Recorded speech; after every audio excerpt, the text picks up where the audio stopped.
எனக்கு ஹஜ் பெருநாளை கொண்டாடி கொண்டிருக்கிற எல்லா இஸ்லாமிய நண்பர்களுக்கும் என்னுடைய ஹஜ் பெருநாள் நல்வாழ்த்துக்கள். ஈத் முபாரக். இன்னைக்கு இலங்கையில் பதிவாகி இருக்கிற ஒரு சில முக்கியமான சம்பவங்கள் சம்பந்தமாக இந்த வீடியோவில் பார்க்கலாம். முதலாவது மினுவாங்கோட பிரதேசத்தில் இன்றைக்கி அதிகாலையில் ஒரு துப்பாக்கிச்சூட்டு சம்பவம் பதிவாகி இருக்கு. ஒரு காரில் பயணம் செய்திருக்கிற சிலர் இலக்கு வைக்கப்பட்டு போலீஸால் இந்த துப்பாக்கிச்சூடு நடத்தப்பட்டிருக்கு. 3 இடங்களில் அந்த கார் போலீஸால் மறைக்கப்பட்டிருக்கு. முதலாவது வேங்கோட பிரதேசம், நைவல பிரதேசம், மினுவாங்கோடையில் சொல்லி 3 இடங்களில் இந்த வாகனத்தை நிப்பாட்டுறதுக்கு போலீஸ் கட்டளை பிறப்பிச்சிருக்கு.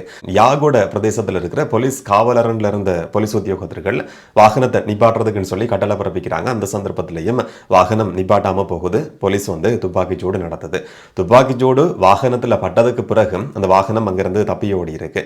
பிறகு போலீஸ் அந்த பிரதேசத்தில் ஒரு சுற்றி வளைப்பு நடத்தி இருக்கு. ஏக்கல பிரதேசத்தில் அந்த கார் துப்பாக்கிச்சூட்டுக்கு இலக்கான போலீசினுடைய துப்பாக்கிச்சூட்டுக்கு இலக்கான கார் ஏக்கல பிரதேசத்தில் மறைச்சு வைக்கப்பட்டிருந்த சந்தர்ப்பத்தில் போலீஸால கண்டுபிடிக்கப்படுது. அந்த பிரதேசத்தில் ஒரு வீட்டில் பதுங்கியிருந்த நிலையில் அந்த காரில் பயணம் செய்திருக்கிற 2 பேர் கைது செய்யப்பட்டிருக்கிறாங்க. இதனிடம் களுத்தூர தெற்கு பிரதேசத்தில் பள்ளிவாசல் வீதியில் ஒரு துப்பாக்கிச்சூட்டு சம்பவம் அன்றைக்கு காலையில் ஒரு 8:45 மாதிரி பதிவாகி இருக்கு. இதுக்கான காரணம் என்னன்றது இதுவரைக்கும் உத்தியோகபூர்வமாக போலீசால் அறிவிக்கப்படல. ஆனால் ஒரு சில ஊடகங்களினுடைய தகவலுக்கு அமைய ஒரு வர்த்தகர் கொலை செய்யப்பட்டிருக்கிறார். போலீஸுக்கு சில ரகசியங்களை சொன்னதால அந்த சந்தேகத்தின் அடிப்படையில் அவர் போதைப்பொருள் கடத்தல் சம்பந்தமான தகவல்களை காட்டி கொடுத்ததால அவர் சுட்டு கொலை செய்யப்பட்டிருக்கலாம் என்ற மாதிரியான ஒரு சந்தேகம் இருக்குன்னு சொல்லி ஒரு சில ஊடகங்கள் இன்னைக்கு செய்தி வெளியிட்டிருக்கிறதையும் பார்க்க முடியுது. கொலை செய்யப்பட்டிருக்கிறவர் போலீஸ் தகவலுக்கு அமைய 38 வயதான நபர். ஒரு சில ஊடகங்கள் குறிப்பிட்ட மாதிரி 43 வயதான நபர். பக்கீர் முகமது ஷஃபீக் சொல்லப்படுற நபர் தான் இந்த மாதிரி சுட்டு கொலை செய்யப்பட்டிருக்கிறார். சிசிடிவி வீடியோவை காட்டலாம் இல்லையான்றது தெரியாது, காட்ட முடியாதுன்னு சொல்லி நினைக்கிறேன். ஆனால் அதை பார்க்குற நேரத்தில் ஒரு கார், ஒரு வாகனம் ரோட்டில் நிப்பாட்டப்படுது. அதுக்கு பிறகு துப்பாக்கிச்சூட்டுக்கு இலக்கான நபர் ஒரு இடத்துல இருந்து வந்து கொண்டிருக்கிறார். பைக்கும் அந்த வாகனத்துக்கு முன்னால நிக்குது. அந்த நேரத்தில் வாகனத்துல இருந்து யாருமே இறங்கல. வாகனத்துக்குள்ள இருந்த மாதிரி மோட்டார் பைக்ல அந்த நபர் மேல துப்பாக்கிச்சூடு நடத்தப்படுது. சம்பவ இடத்திலேயே அவர் கொலை செய்யப்பட்டிருக்கிறார். ஒரு சில ஊடகங்களினுடைய தகவலுக்கு அமைய களுத்துற பிரதேசத்தில் இருக்கிற போதைப்பொருள் கடத்தல் கும்பலினுடைய அந்த பிரதேசத்துல தலைவன் என்ற மாதிரி அடையாளப்படுத்தப்பட்டிருக்கிற நவீன் சொல்லப்படுற ஒரு நபர் இருக்கிறாராம். நவீனுக்கு கீழே செயற்பட்டு கொண்டிருக்கிற இம்ரான் சொல்லப்படுற இன்னொரு நபர் இருக்கிறாராம். இம்ரான் இன்னைக்கு சுட்டு கொலை செய்யப்பட்டிருக்கிற பக்கீர் முகமதுக்கு சில நாட்களுக்கு முதல்ல கொலை மிரட்டல் விடுத்தார் என்ற மாதிரியும் ஒரு தகவல் வெளிவந்திருக்கு. அந்த பின்புலத்தில் தான் இந்த சம்பவம் பதிவாகி இருக்கு. இது மட்டும் கிடையாது, இந்த கொலைக்கு பயன்படுத்தப்பட்டிருக்கிற அந்த வாகனம் நேற்றிரவு இம்ரானுடைய வீட்டுக்கு போனது. அதுக்கு பிறகுதான் இந்த கொலைக்காக இந்த சம்பவம், இந்த கார் இந்த வாகனம் பயன்படுத்தப்பட்டிருக்கலாம் என்ற மாதிரியும் சில ஊடகங்கள் இன்னைக்கு செய்தி வெளியிட்டிருக்கிறத பார்க்க முடியுது. அதை பற்றின விசாரணை தொடர்ச்சியாக நடந்து கொண்டிருக்கு. இப்ப 3 போலீஸ் குழுக்கள் இது சம்பந்தமான விசாரணைக்கு சொல்லி நியமிக்கப்பட்டிருக்கு. இந்த துப்பாக்கிச்சூட்டு சம்பவத்துக்கு 2 வாகனங்கள் பயன்படுத்தப்பட்டிருக்கு. ஒரு வேன், இன்னும் ஒன்று துப்பாக்கிதாரிகள் பயணம் செய்திருக்கிற, கடைசியா பயணம் செய்திருக்கிற கார் சொல்லி 2 வாகனங்கள் பயன்படுத்தப்பட்டிருக்கு. அந்த 2 வாகனங்களும் ஒரு இடத்துல கைவிடப்பட்ட நிலையில், ஒரு துப்பாக்கிச்சூட்டுக்கு பயன்படுத்தப்பட்ட 2 வாகனங்களும் கைவிடப்பட்ட நிலையில கண்டுபிடிக்கப்பட்டிருக்கு. ஒரு வேன்ல தான் முதல்ல வந்திருக்கிறாங்க. அதுக்கு பிறகு கார்ல மாறி பயணம் செய்து இந்த நாட்களில் மோட்டார் பைக்ல வர்றது கிடையாது, கொஞ்சம் வளர்ச்சி அடைஞ்சிருக்கிறாங்க போல, காசு கூடி இருக்கு போல. கார் பயன்படுத்தப்படுது இந்த நாட்களில் நடக்கிற துப்பாக்கிச்சூட்டு சம்பவங்களை பொறுத்த வரைக்கும். அதுல காரம் கண்டுபிடிக்கப்பட்டிருக்கு. ஒரு இடத்துல கைவிட்டு தப்பியோடி இருக்கிறாங்க. நேபட சொல்லப்பட்ட பிரதேசத்துல கார் கண்டுபிடிக்கப்பட்டிருக்கு. இதை தவிர வேனும் ஒரு இடத்துல இருந்து கண்டுபிடிக்கப்பட்டிருக்கு. இதை பற்றின விசாரணைக்குன்னு சொல்லி 3 போலீஸ் குழுக்கள் தீவிரமான விசாரணைகளை நடத்தி கொண்டிருக்கிறதா இன்னைக்கு போலீஸ் அறிவிச்சிருந்தது. இந்த நேரம் ஐக்கிய அரபு அமீரகத்துல குற்றங்களில் ஈடுபட்டார்கள் என்ற குற்றச்சாட்டின் அடிப்படையில் துபாயிலையும் ஷாஜாலையும் கைது செய்யப்பட்ட இலங்கையை சேர்ந்த 8 பேர் நாடு கடத்தப்பட்டிருக்கிறாங்க. நேற்றிரவு கட்நாயக்க விமான நிலையத்துக்கு இந்த 8 பேரும் கொண்டு வரப்பட்டிருக்கிறாங்க. இந்த 8 பேர் சம்பந்தமாகவும் விசாரணைகள் நடத்தப்பட்டு வருது.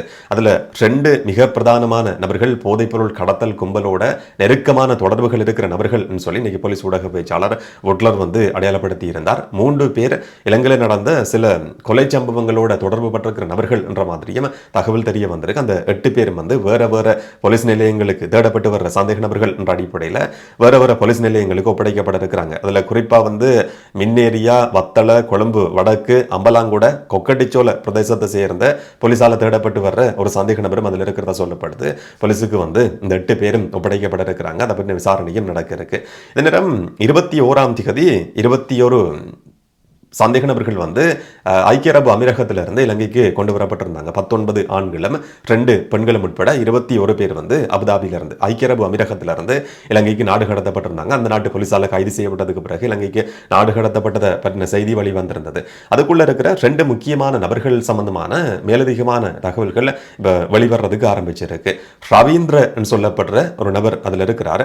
அவர் ராணுவத்தில் முதல்ல இருந்தவர், முதல் இல்லாட்டி தான் அது செய்யப்பட வேண்டியிருக்கு. ராணுவத்தில் பயிற்சி பெற்ற ஒரு நபர். அதுக்கு பிறகு எப்படி ராணுவத்தில் இருந்து விலகினார் என்றது தெரியாது. இந்த நபர் பொரள பிரதேசத்தில் நடந்த ஆகஸ்ட் மாதத்தில் நடந்த ஒரு துப்பாக்கிச்சூட்டு சம்பவம் சம்பந்தமா தேடப்பட்டு வர்ற சந்தேக நபர் என்ற அடிப்படையில் வந்து அடையாளம் காணப்பட்டிருக்கிறாரு. ஆனால் அந்த சந்தர்ப்பத்தில் போலீசால கைது செய்யப்பட்டு அவருடைய விசாரணைகள் நடத்தப்பட்டிருக்கு. அதுக்கு பிறகு எப்படி தப்பியோடினார் என்றது தெரியாது. ஊடக செய்திகளுக்கு அமைய போலீசால கைது செய்யப்பட்டு விசாரணைகளுக்கு உட்படுத்தப்பட்டு வந்த நபர். அந்த துப்பாக்கிச்சூட்டு சம்பவத்தில் 2 பேர் கொலை செய்யப்படுறாங்க, 2 பேர் காயமடைகிறாங்க. T-56 ரக துப்பாக்கி பயன்படுத்தப்பட்டிருக்கு. அதுக்கு பிறகு போலியான அடையாள அட்டையை பயன்படுத்தி போலியான கடவுச்சீட்டு பாஸ்போர்ட்டையும் பெற்றுக்கொண்டு தான் அவர் வந்து வெளிநாட்டுக்கு தப்பி ஓடி இருக்கிறார். அதுக்கு பிறகு இலங்கை போலீசால கைது செய்ய முடியாமல் போன நபர் வந்து வெளிநாட்டில் வச்சு ஐக்கிய அரபு அமீரகத்தில் கைது செய்யப்பட்டு இலங்கைக்கு நாடு கடத்தப்பட்டதுக்கு பிறகு தான் கண்டுபிடிக்கப்படுது. இவர் தான் அவர் என்ற மாதிரி. அவர் எப்படி தப்பி போனார், அவருக்கு உதவி செய்திருக்கிற நபர்கள் யார் என்ற ஒரு கேள்வியும் இதுக்கு பின்னால இருக்கு. இந்த நேரம் அந்த குரூப்ல இருக்கிற கொடு துமிந்த சொல்லப்படுற ஒரு நபரும் இருக்கிறார். அவரும் அதே துப்பாக்கிச்சூட்டு சம்பவம் சம்பந்தமா வழிநடத்தினார் என்ற குற்றச்சாட்டை எதிர்நோக்கி இருக்கிற நபர். இவர் கைது செய்யப்பட்ட செய்தியை கேள்விப்பட்டதுக்கு பிறகு கொழும்புல வந்து ஒரு இடத்துல பட்டாசு கொளுத்தி சிலர் கொண்டாடி இருக்கிறாங்க. அந்த சந்தர்ப்பத்தில் அந்த இடத்துக்கு போன கொடு துமிந்தவின் ஆட்கள் சிலர் வந்து ஒரு கத்தி குத்துல ஈடுபட்டிருக்கிறாங்கன்னு சொல்லியும் அதை பற்றியும் இப்ப சிலர் கைது செய்யப்பட்டு விசாரணைகள் நடத்தப்பட்டு வருது. இதனிடம் ஐக்கிய அரபு அமீரகத்தில் கைது செய்யப்பட்டிருக்கிறதா சொல்லப்படுற இன்னும் 2 பேர் சம்பந்தமான தகவல், குறிப்பா ஷிரான் பாசிக் சொல்லி அடையாளப்படுத்தப்பட்ட நபர், அல்டோ தர்மே சொல்லப்படுற 2 பேர். இந்த 2 பேரும் கைது செய்யப்பட்டிருக்கிறாங்கன்னு சொல்லி நேற்று முந்தின நாள்ல இருந்து ஊடகங்கள் செய்தி வெளியிட்டு கொண்டிருக்காங்க. இன்றைக்கு போலீஸ் நடத்தின ஊடக சந்திப்பிலையும் போலீஸ் ஊடக பேச்சாளர்கிட்ட இந்த கேள்வி கேட்கப்பட்டிருந்தது. உண்மையில ஷிரான் பாசிக் சொல்லப்பட்ட நபர் கைது செய்யப்பட்டிருக்கிறார் சொல்லி போதைப்பொருள் கடத்தல்ல மிகப்பெரிய ஒரு தலைவன் என்ற மாதிரி, ஒரு சாம்ராஜ்யத்தினுடைய தலைவன் என்ற மாதிரி அடையாளப்படுத்தப்பட்ட நபர், அமெரிக்காவாலையும் தேடப்பட்டு வர்ற ஒரு குற்றவாளி, ஈரான் போதைப்பொருள் கடத்தல்காரர்களோட நெருக்கமான தொடர்பு இருக்கிற நபர், இலங்கைக்கு போதைப்பொருள் கடத்தி கொண்டிருக்கிற 5 முக்கியமான நபர்கள்ல இவருடைய பேரும் முன்னணியில் இருக்குன்னு சொல்லி சொல்லப்படுது. அவர் கைது செய்யப்பட்டிருக்கிறார் சொல்லி ஒரு சில ஊடகங்கள் குறிப்பிட்டிருந்தது. ஆனால் இன்றைக்கு போலீஸ் ஊடக பேச்சாளர்கிட்ட இந்த கேள்வி கேட்கப்பட்டிருந்தாலும் இப்போதைக்கு அவருடைய கைது உறுதி செய்யப்படலை என்ற மாதிரி சொல்லப்பட்டிருந்தது. ஆனால் பெரும்பாலும் அவர் கைது செய்யப்பட்டிருக்கலாம் என்ற சில ரகசிய தகவல்கள் இருக்கின்ற மாதிரி இலங்கையில் இருக்கிற முன்னணி ஊடக நிறுவனங்கள் குறிப்பிட்டிருக்கு. அல்டோ தர்மே வந்து 2 பிள்ளைகளோடையும் மனைவியோடையும் கைது செய்யப்பட்டிருக்கிறதாகவும் சொல்லப்படுது. இந்த மாதிரி சில நேரங்களில் உறுதி செய்யப்படாத பின்புலத்தில் வந்து அந்த நாட்டில் இருந்து போலீஸுக்கு காசு கொடுத்து வேறு நாட்டுக்கு தப்பி போகிற செய்திகளும் கடந்த காலங்களில் பதிவாகி இருக்கு. அமெரிக்காவாலையும் தேடப்பட்டு வர்ற ஒரு சந்தேக நபர் கைது செய்யப்பட்டிருக்கிறார் என்றது மிக முக்கியமான ஒரு தகவல். ஆனால் இதுவரைக்கும் உறுதி செய்யப்படலை. என்ன நடக்கும்ன்றதை நாங்கள் பொறுத்திருந்து பார்க்கலாம். இந்த நேரம் 3 போலீஸ் அதிகாரிகளுக்கு 2 லட்சம் ரூபாய் அபராதம் விதிக்கப்பட்டிருக்கிற ஒரு கொஞ்சம் வித்தியாசமான வழக்கு ஒன்று இன்னைக்கு கம்பஹா நீதிமன்றத்தில் விசாரணைக்கு எடுத்துக் கொள்ளப்பட்டிருந்தது. போதைப்பொருள் கடத்தல் குற்றச்சாட்டு சம்பந்தமா ஒரு சந்தேக நபர் கைது செய்யப்பட்டிருக்கிறார். அவர் கைது செய்யப்பட்டு நீதிமன்றத்தில் முன்னிலைப்படுத்தப்பட்டு வழக்கு விசாரிக்கப்பட்டிருந்தது.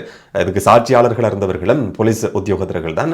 அந்த வழக்கு விசாரிக்கப்பட்ட நேரத்தில் கைது செய்யப்பட்ட அந்த நபர் சொல்லி இருக்கிறார், என் கையில் வந்து போதைப்பொருள் இருந்தது, உண்மைதான், நான் போதைப்பொருள் குற்றச்சாட்டு, இந்த போதைப்பொருள் வச்சிருந்தேன் என்ற குற்றச்சாட்டை நான் ஒப்புக்கொள்றேன் சொல்லி அந்த குற்றச்சாட்டை வந்து அவர் ஏற்றுக்கொண்டிருக்கிறார். அதுக்கு பிறகு நீதிமன்றம் அவருக்கு அபராதம் விதிச்சு உத்தரவு பிறப்பிச்சிருந்தது. அந்த வழக்கு விசாரணை முடிஞ்சு ஒரு சில நிமிஷங்களுக்கு பிறகு அதே சந்தேக நபர் இன்னும் ஒரு போதைப்பொருள் வழக்கு சம்பந்தமான குற்றச்சாட்டுல நீதிமன்றத்தில் முன்னிலைப்படுத்தப்பட்டிருக்கிறார். இப்போ ஜட்ஜ் பார்த்து போட்டு கேட்டிருக்கிறார், இவர் தானே இதுக்கு முதல் வழக்கு விசாரணையில் முன்னிலைப்படுத்தப்பட்டவர், ஏன் அந்த நபரை வந்து திரும்ப முன்னிலைப்படுத்திருக்கிறீங்கன்னு சொல்லி கேட்டதும் போலீஸ் சொல்லி இருந்தது, இதுல ஏதோ ஒரு குழப்பம் நடந்திருக்கு, பேப்பர் ஒர்க்ல ஒரு பிரச்சனை நடந்திருக்கு போல.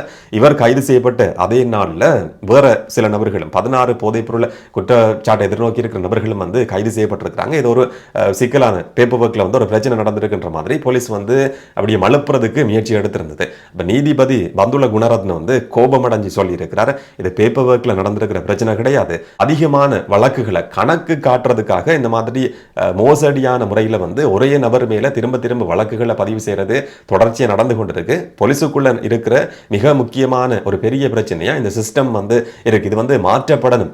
இந்த மாதிரியான ஒரு செயற்பாடு ஈடுபட்டு கொண்டிருக்கிற மோசடியா கணக்கு காட்டுறதுக்காக வழக்கு பதிவு செய்திருக்கிற போலீஸ் உத்தியோகத்தர்கள் 2 லட்சம் ரூபாய் அபராதம்.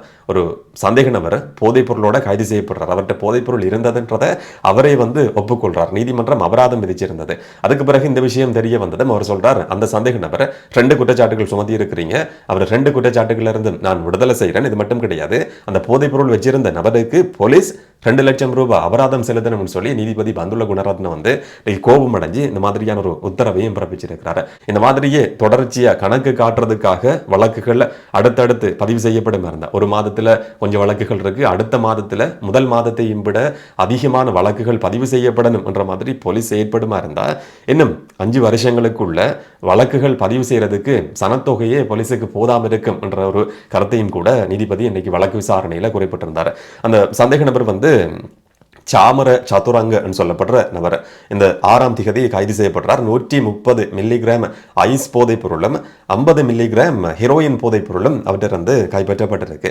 இதுல சாட்சியாளர்களா 3 போலீஸ் உத்தியோகத்தர்கள் குறிப்பிடப்பட்டிருக்கிறாங்க. ஒரு குற்றச்சாட்டை அவர் ஒப்புக்கொண்டிருந்தாலும் இப்ப அவர் இந்த வழக்கு விசாரணையில் போலீஸ் எப்படி செயற்பட்டிருக்கிறதால அவர் விடுவிக்கப்பட்டிருக்கிறார். அவருக்கு மேலதிகமா 2 லட்சம் ரூபாய் காசும் போலீஸ்கிட்ட இருந்து கிடைக்கிறதுக்கு. இந்த நேரம் வெளிக்கட போலீஸ் நிலைய பொறுப்பதிகாரி ஓஏசி நேற்றைய நாளில் கைது செய்யப்பட்டிருந்தவர் சீன பிரஜைகள்கிட்ட பாஸ்போர்ட்டை ஒப்படைக்கிறதுக்குன்னு சொல்லி 19 பேர்கிட்ட இருந்து தலா 3 லட்சம் ரூபாய் லஞ்சம் பெற்றுக்கொள்றதுக்கு முயற்சி எடுத்தார் என்ற குற்றச்சாட்டை எதிர்நோக்கி இருக்கிற வெளிக்கட போலீஸ் நிலைய பொறுப்பதிகாரி அவர் இன்றைக்கு கொழும்பு நீதவான் அசங்க எஸ் போதரகம முன்னிலையில் முன்னிலைப்படுத்தப்பட்டிருந்தார்.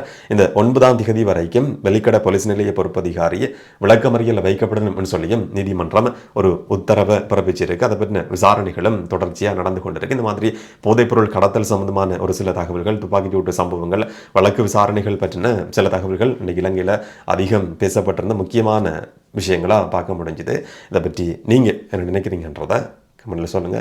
இன்னும் ஒரு வீடியோவில் இன்னும் ஒரு தகவலோட சந்திக்கலாம். வணக்கம்.